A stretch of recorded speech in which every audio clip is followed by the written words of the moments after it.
নমস্কার, আমি দীপঙ্কর বংচাটার থেকে। আর আজকের আমরা প্রস্তুত করতে চলেছি শ্রী শিবরাম চক্রবর্তী রচিত একটি অনবদ্য চরিত্র, হর্ষবর্ধন গোবর্ধন। আজকের গল্প চাঁদে গেলেন হর্ষবর্ধন। আসুন শোনা যাক হর্ষবর্ধন আর গোবর্ধনের এই সিরিজে আজকের হর্ষবর্ধন কি করতে চলেছেন। শুরু হচ্ছে চাঁদে গেলেন হর্ষবর্ধন।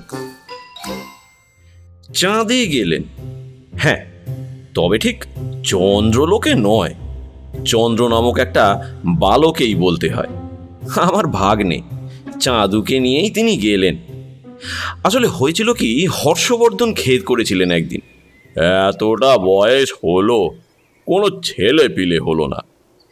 আমার এই বিরাট কারবার, এত টাকা করি, আমি মারা গেলে সামলাবে কে? তাই ভাবছি একটা পুষ্যি পুত্র নেব। কেন গোবরা? আমি বলতে চাই, মানে শ্রীমান গোবর্ধন তো আছে। গোবরা? গোবরা তো আমার সহোদর ভাই। আমার কথায় তিনি যেন অবাক হলেন। ভাইকে আবার পুষ্যিপুত্র নেওয়া যায় নাকি? না না, এই তা কেন? আপনার অবর্তমানে কে দেখবে বলছিলেন? গোবরাই তো রয়েছে। গোবরা কদিন আর, আমার চেয়ে ক বছরের ছোট। আমি মারা যাবার পরে ও কি আর টিকবে? আর টেকেও যদি কদিন, বড় জোর 2-4 বছর। তারপর আমার এই বিষয় সম্পত্তি। না না, ঠিকবে বই কিসে? আমি বললাম, যদিও আপনার টিকাটের মতো নয় ঠিক, সেটা আমি জানি। তাহলেও মানে কোবরাকে আমার বেশ টিকসই বলেই মনে হয়। আকাটরা বেশ টেকে। আরে আপনি জানেন না, ও যেরকম দাদা ভক্ত, আমি মারা গেলে আমার বিরহে ও আর বাঁচবে কিনা সন্দেহ। না না না, আপনি একটা অনাথ বালক টালক দেখুন তো মশাই। অনাথ বালক? হ্যাঁ, আমার বউ দুঃখ করছিল, জীবনে মা ডাক সে নাকি শুনতে পেল না। মা মা এই মধুর ধ্বনি শোনার ওর ভারী বাসনা। ওর এই বাসনা আমি চরিতার্থ করতে চাই বেঁচে থাকতে থাকতেই। তাছাড়া আমারও কি আর শখ হয় না ওই সুমধুর ডাক শুনতে? কোনটা? মা ডাক? আরে না না, মা কেন, বাবা। ও তো তবু মধুর ধ্বনি মাঝে মধ্যে শুনতে পাই। গয়লা, ধোপা, ফেরিওয়ালা, এরা সবাই ওকে মা বলেই ডাকে। কিন্তু আমাকে বাবা বলে কাউকে ডাকতে শোনা যায় না। আমাকে বাবা বলবার কেউ নেই। আমি চাই আমাকেও কেউ বাবা বলুক, বাবা ধ্বনি শুনে জীবন সার্থক করে যাই। তাই আমাদের একটা অনাথ বালক চাই আর কি। কোথায় পাই? আমি জানালাম, আচ্ছা মানে আমাকে হলে হয় না? আমি আর বালক নই যদিও, তা তো ঠিকই, কিন্তু অনাথ তো, মানে আমার মা বাবা কেউ নেই, মারা গেছেন সেই কোশমিন কালে। আমি প্রায় বাবার বয়স পেলাম বলতে গেলে। আপনি হবেন পুষ্যিপুত্র? চোখ তার ছানা বড়া। বাবা বলে ডাকতে পারবেন আমায়? চেষ্টা করব, মানে চেষ্টার অসাধ্য কি আছে? তাছাড়া তাছাড়া তাছাড়া সেটা আর বেফাস করলাম না, মানে আউড়ালাম। মহাশয়ের বিষয় সম্পত্তির দিকটাও তো দেখতে হবে। তা লজ্জা করবে না বাবা বলতে? এত বেশি বয়সে বিলকুল পরের বাবাকে? তা হয়তো একটু করবে, ভাব বাচ্চাই ডাকবো না হয়। বাবার আবার ভাব বাচ্চা হয় নাকি? হাবে ভাবে জানাই যদি, কিংবা যদি সংস্কৃত করে পিতৃ সম্বোধন করি, যদি বলি পিতঃ, ইস ভারী তোরের মতো শোনাবে, পিতৃ জ্বলে যাবে এই পিতঃ শুনলে। তিনি প্রায় জ্বলে ওঠেন। তাছাড়া যে জন্য নেওয়া তাই তো হবে না আপনাকে দিয়ে। আপনি আমার ঢের আগেই খতম হবেন, যদ্দূর আমার ধারণা। আমাদের জলপিণ্ডি দেবে কে? সেই জন্যই তো লোকে ছেলেপিলে না হলে পুষিপুত্র নেয় নাকি? আপনার সন্ধানে কোনো বাচ্চা টাচ্চা নেই কো? তাহলে তো আমার ভাগ্নেদের মধ্যেই একটাকে দেখতে হয়। তবে তাদের মধ্যে অনাথ কেউ নেই যে। একজন আছে, সে বেচারার বাপ মা নেই, থাকতে কেবল একেই ডবল মা। ডবল মা? এই মানে আমি আর কি, তার মা, তাছাড়া কেউ নেই আর। তাহলেও সে একটা 121তম হস্তি, এই সেই চাঁদুকেই না হয় নিন। চাঁদুর বয়স কত? এই 12 কি 13, বেটে কাটো। দেখতে কেরম? ওই যে ঠিক চাঁদের মতন। নাম শুনছেন না? চাঁদু। চাঁদপানা চেহারা একেবারে। আমি জানালাম। তারপর বাড়ি ফিরে জপতে বসলাম চাঁদুকে। হর্ষবর্ধনকে মাঝে মাঝে ডাকলেই হবে, তবে ওর বউকে কিন্তু হরদম। উনি সবসময় মা ডাক শুনতে চান, যখন তখন মা মা রবে সুমধুর স্বরে। পারবি তো? ঠিক বিড়ালের মতন প্রায়, তবে এক আর ও কারটা বাদ দিয়ে, বুঝলি? মেয়েও নয়, কেবল মা। খাওয়া দাবার ভারী জুতরে ও বাড়িতে। হরদম খেতে পাবি, সব রকম খাবার সব সময় মজুদ। চাঁদুও খুব মজবুত এই বিষয়ে। সে সঙ্গে সঙ্গে রাজি হয়ে গেল। আর কি করতে হবে মামা? তারপর এই হর্ষবর্ধন মারা গেলে, আমি যদি বেঁচে থাকি তখনও, তুই তো ওর টাকা করি সব মালিক হবি, তখন আমাকে কিছু ভাগ দিতে হবে আর কি তার থেকে, বুঝেছিস? কি বলছো কি মামা? ভাগ নাকি মামাকে ভাগ দেয় নাকি কখনো? তুমি ভাগ্নের ভাগ নিয়ে বড়লোক হতে চাও? দিবি যে না তা তো জানি। যাগে, না দিস তো নাই দিস, নাই দিলি। তোর ভাগ্য ফিরলেই আমি খুশি। বাপ মা মরা ছেলে তুই। আরে অনাথ বালক। আমার দীর্ঘ নিঃশ্বাস পড়ে। অমন ফোঁস করো না মামা, না হলে কিন্তু আমি কেঁদে ফেলবো।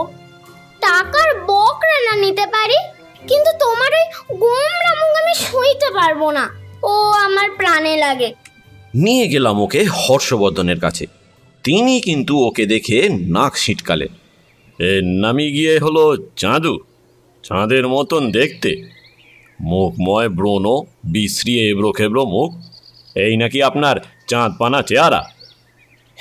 আগে চাঁদের চেহারা আপনি দেখেছেন ইদানিং? এই সেদিন যে খবরের কাগজে চাঁদের টাটকা ফটো বেরিয়েছিল, দেখেছিলেন? আপনার চন্দ্রাভিযাত্রী আর্মস্ট্রং চাঁদের মাটিতে পা দিয়ে কি বলেছিলেন আপনার মনে নেই? আমার স্ট্রং আর্ম বার করি। এই বলেছিলেন না যে চন্দ্রপৃষ্ঠ হচ্ছে ব্রণক্লিষ্ট মানুষের মতন। বলেছিলেন বটে, তবুও বলে তিনি ঘোঁত করতে থাকেন। কিন্তু মানে বাচ্চা ছেলের মুখে এত ব্রণ, দেখতে কেমন যেন বিচ্ছিরি। কি করা যাবে? আমি বললাম, কবিতার মতোই, ব্রঞ্জ হচ্ছে বর্ন নেভার মেড। আপনার থেকেই হয়েছে, আবার ওই কি বলে, আপনিই মিলিয়ে যাবে একদিন। হর্ষবর্ধনের বউয়ের কিন্তু মনে ধরে গেছে চাঁদুকে। তিনি আসতেই সে মা বলে কোমল কণ্ঠে ডেকেই একেবারে তার পায়ের গোড়ায় ঢেপ করে এক প্রণাম ঠুকেছে। আমার শিক্ষাদানের ওপরেও আর এক কাঠি এগিয়ে গিয়েছে সে। বলছে, এই তো মা, আপনি আমাকে আশীর্বাদ করুন। সঙ্গে সঙ্গে গলে গেছেন গিন্নি। ওর থুতনিতে হাত দিয়ে আদর করে বলেছেন, বেঁচে থাকো বাবা, সুখে থাকো। বলেই আমার দিকে ফিরেছেন।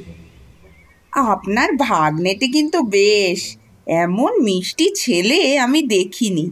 দিব্যি ছেলে, সোনার চাঁদ। হর্ষবর্ধনের তবুও খুঁতখুঁতুনিটা যায়নি। এই বিদঘুটে মুখ দিন রাত্রি দেখতে হবে আমায়, উঠতে বসতে নাইতে খেতে। আপনি সম্মুখের কথা ভাবছেন কেন? এই দূরের দিকে দৃষ্টি দিন। বাধ্য হয়ে বলতে হলো আমায়। পরকালের জলপিণ্ডির জন্যেই তো ছেলের দরকার, হাঁ করে তাকিয়ে দেখার জন্য তো আর ছেলে নয়। আর সেই জন্যেই তো চেয়েছিলেন আপনি। আপনি আর কতক্ষণ আমায় দেখতে পাবেন বাবা? আমি তো বলতে গিয়ে চেপে যায়। মানে আমি আর কতক্ষণ আপনার সামনে থাকবো বলুন? তা তুমি বুঝি সারাদিন পাড়াময় টো টো করে বেড়াবে, যত বকাটে ছেলের সঙ্গে আড্ডা দিয়ে ডান্ডাগুলি খেলে সেই রাত্রিবেলায় খাওয়ার সময় বাড়ি ফিরবে বুঝি? না, আমি বলছিলাম আপনি তো সারাক্ষণ আপনার কারখানায় পড়ে থাকবেন, কতক্ষণ আর দেখতে পাবেন আমায়, সেটাই আমি বলছিলাম। আমি তো সারাক্ষণ মায়ের কাছেই থাকবো, তাই না মা? হ্যাঁ বাবা। হ্যাঁ, তবে তাই হোক। হর্ষবর্ধন বউয়ের কাছে হার মানেন। রাহু না হয়েও, আর্মস্ট্রং না হলেও চন্দ্রগ্রহণ হয়ে গেল হর্ষবর্ধনের। বউয়ের উপরোধে আমার ঢেঁকিটা তিনি গিললেন। তারপরের ঘটনাটা বলি এবার। দিন কয়েক বাদে পার্ক সার্কাস দিয়ে কি একটা যেন কাজে যাচ্ছিলাম। বেশ ভিড় জমেছিল এক জায়গায়, মেলার ভিড়। মেলায় মানুষ আমার সহ্য হয় না। পাশ দিয়ে এড়িয়ে যেতে দেখলাম চাঁদু একধারে দাঁড়িয়ে চোখের জল মুছছে। কিরে, কি হয়েছে? আমি জিজ্ঞেস করলাম, এখানে দাঁড়িয়ে দাঁড়িয়ে কাঁদছিস কেন? বাবা হারিয়ে গেছে। চোখের জল মুছে সে জানালো। বাবা হারিয়ে গেছে? কিরে, তুই হারিয়ে গেছিস বল? না, আমি তো হারাইনি, আমি তো ঠিকই আছি। মেলা দেখতে এসেছিলাম আমরা, আমার হাত ধরেই তো বাবা যাচ্ছিল, কখন যে হাতছাড়া হয়ে গেল টেরই পেলাম না। তা ডাকিসনি বাবাকে? ডাকছি তো, তখন থেকেই ডাকছি, সাড়া পাচ্ছি নে। সাড়া পাচ্ছিস নে? পাবো না কেন? সে বিরস মুখে জানায়। অনেক সাড়া পাচ্ছি, তবে তারা আমার বাবা নয়। কি বিপদ! আরে তাই তো হবে রে, বাবা বাবা বলে ডাকছিস কি না? কি বলে ডাকবো তবে? আরে চাঁদু না হোক, তোর মতন ছেলে তো সবারই ঘরে আছে। সবাই কোনো না কোনো এক চাঁদপানা ছেলের বাবা। তারা ভাবছে যে তাদের ছেলেরাই ডাকছে বুঝি। বাবা বলে ডাকলে তো সবাই সাড়া দেবে। এর ভেতরে প্রায় সবাই যে বাবারই। তাহলে কি বলে ডাকবো? কি বলে ডাকবি? ভাবনার কথাই বটে। ওই মানে বাবা বলেই ডাকতে হবে, উপায় তো আর নেই। না, বাবা বলে আর ডাকতে পারবো না আমি। ডাক শুনে একে একে নয়, একবার করে এসে আমাকে দেখে মুচকি হেসে চলে যাচ্ছে সবাই।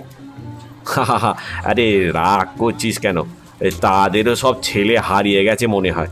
মানে ছেলেরা হারায়নি, মেলায় এসে ভিড়ের ঠেলায় ছেলের হাত ছাড়া হয়ে তারাই সব হারিয়ে গেছে, তাই এমনটা, বুঝেছিস? তাহলে কি হবে? তুমি বাড়ি নিয়ে চলো আমায় মামা। সে কি রে? শুনেই আমি চমকাই। চাঁদুর মতন বিচ্ছু ছেলে, ভগবানের কৃপায় অনেক কষ্টে যা সদ্গতি করা গেছে, সে আবার আমার পাশে পাশে বিচ্ছুরিত হবে ভাবতেই আমার বুক কেঁপে উঠল। হেই, তা কি আবার হয় নাকি রে? আমাদের বাড়ি যাবি কি রে তুই? কেন, মামার বাড়ি কি কেউ যায় না নাকি? আরে আমি আবার তোর মামা কিসে? পুষ্যিপুত্তুর হয়ে তোর গোত্রান্তর হয়ে গেল না, জ্ঞাত গোত্তর পাল্টে গেল যে। তুই আর চক্রবর্তী কুলের কেউ নোস, বুঝলি? বর্ধন বংশে চলে গেছিস এখন। দিনে দিনে শশীকলার ন্যায় সেখানেই বর্ধিত হবি। শশীকলা মানে ওই চাঁপা কলার থেকে কাঁটালি কলা হয়ে বর্তমানে দাঁড়াবি আর কি। না, আমি তোমাদেরই বাড়ি যাব।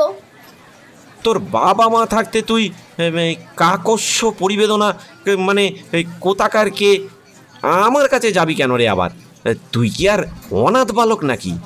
বাবাকে পাচ্ছি না যে। আবারও চোখের জল গড়ায়। কি করব? এক কাজ কর, নাম ধরে ডাকনা হয়। আমি বাতলাই শেষটায় হর্ষবর্ধন বলেই হাঁক পার, তাহলেই আসল বাবা আর সাড়া পাবি। কানে তার গেলেই হলো একবার। হর্ষবর্ধন, হর্ষবর্ধন বলে দুবার ডাক ছাড়লো সে। তারপরে বললে, এটা কি ঠিক হচ্ছে মামা? আবার মামা? আমি তোর মামা নই রে। আরে গোত্রান্তর কাকে বলে বুঝতে পারছিস না বুঝি? ভীষণ খারাপ। আমাকে মামা বললে তোর পাপ হবে। এখন আমাকেও প্রায়শ্চিত্ত করতে হবে তার জন্য। মানে আমি বলছিলাম কি, বাবার নাম ধরে ডাকাটা কি ঠিক? বাবার নাম কি ধরতে আছে? কেউ ধরে কখনো? না ধরে উপায় কি বল? নইলে সে টের পাবে কি করে? সারাই বা পাবি কেমন করে? তখন সে নিজেই ঠিক করে নিয়ে ভদ্রতা বাঁচিয়ে বোধহয় চিৎকার ছাড়লে, হর্ষবর্ধন বাবু, হর্ষবর্ধন বাবু। এক নাগারে চলতে থাকলো তার হাঁক ডাক। তারপর নিজেই আবার পাল্টে নিয়ে বলল যে বাবাকে বাবু বলাটা বোধহয় ঠিক হচ্ছে না। হাঁকতে লাগলো, হর্ষবর্ধন বাবা, বাবা হর্ষবর্ধন, হর্ষবর্ধন বাবা, বাবা হর্ষবর্ধন। তারপর পর্যায়ক্রমে চলতে লাগলো তার ধারাবাহিক, হর্ষবর্ধন বাবা, হর্ষবর্ধন বাবু, হর্ষবর্ধন বাবা বাবু। চিৎকারের সঙ্গে বুৎকার মিলিয়ে সে এক এলাহি ব্যাপার। হর্ষবর্ধন তেড়ে ফুড়ে বেরিয়ে এলেন মেলার থেকে। বেরিয়ে ঠাস করে চড় কষালেন ওর গালে। অত আগা ছেলে, বাপের নাম ধরে ডাকছিস? এত বড় বুড়োধারী ছেলে, লজ্জা করে না? আমি কৈফিয়ত দিয়ে বোঝাতে যাচ্ছি, উনি আমার ওপরেও চোট ঝাড়লেন। এমন ছেলে আমার চাইনে মশাই। এই নিয়ে যান আপনার ছেলেকে। পোষ্যপুত্রের নিকুচি করেছে। চাইনি আমার পোষ্যপুত্র। আমি বরং নরকেই যাব। আজন্ম সেখানেই পচে মরবো না হয়। আর জলপিণ্ডির দরকার নেই আমার জলপিণ্ডির। 7 জন্ম আমি নরকে পচবো, তবু এমন ছেলের মুখ দর্শন করবো না আর। ওর অপরাধটা কি হয়েছে? আমারই বা? আবার আমি বলতে যাই, উনি ফের আমায় দাবড়ে দেন। না, আপনাদের দুজনের কারোরই কোনো অপরাধ হয়নি। যত অপরাধ সব আমার। ঘাট হয়েছে, মানছি আমি। এই নাকে খত, কানে খত। আপনার পুষ্যিপুত্র আপনি নিয়ে যান মশাই, আমরা চাইনে। খুব হয়েছে, খুব শিক্ষা হয়েছে। দয়া করে আর আপনারা আমায় মুখ দেখাবেন না। দুজনের কারোরই চাঁদ মুখ আমি আর দেখতে চাইনে। আপনাদের দুজনকেই আমি ত্যায্য পুত্র করে দিলাম।